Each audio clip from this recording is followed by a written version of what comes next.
Beyond bank accounts.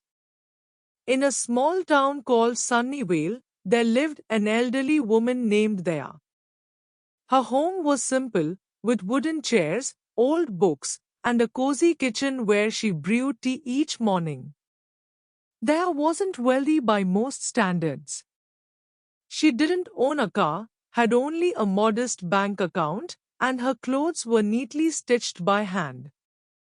But there was something about her that people admired. She was genuinely content. People often asked her, Daya, aren't you worried about money?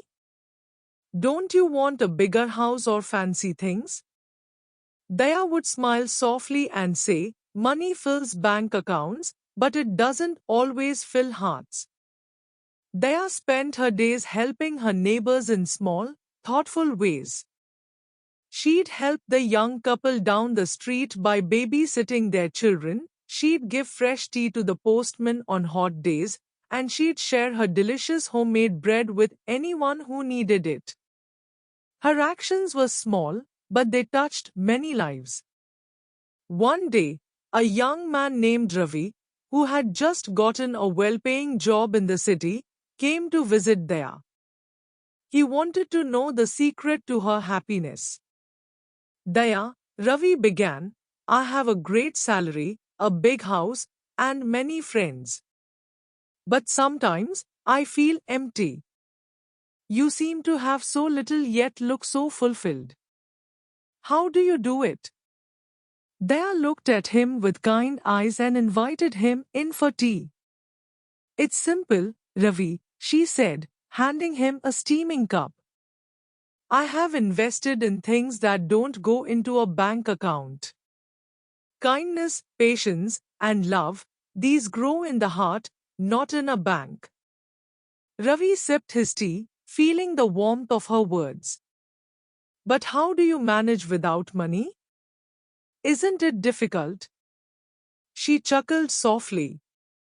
I do have some money, of course, but my real wealth comes from the people around me, from the friendships I've built, and the trust I share with others. I may not have a lot, but my heart feels full because I share what I have.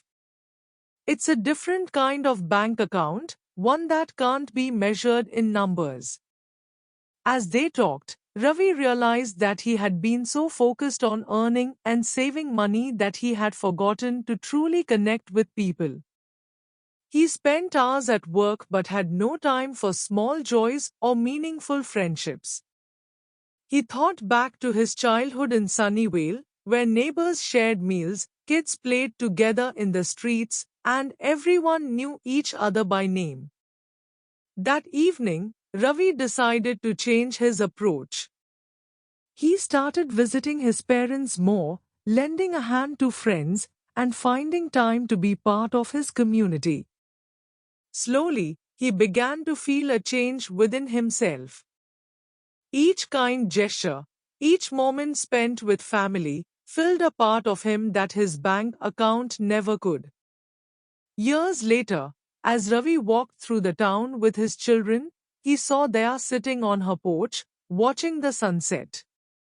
He waved, and she waved back with that same peaceful smile. He whispered to his children, that woman taught me the greatest lesson in life, that true wealth doesn't lie in our bank accounts. It lives in our hearts, in the way we treat others, and in the moments we share. And so, Ravi passed down the lesson he had learned from Daya to the next generation, ensuring that the wealth of Sunnyvale would never fade away, even if it didn't show up on paper. It would live on in the hearts and memories of those who understood that life's most valuable things go far beyond bank accounts.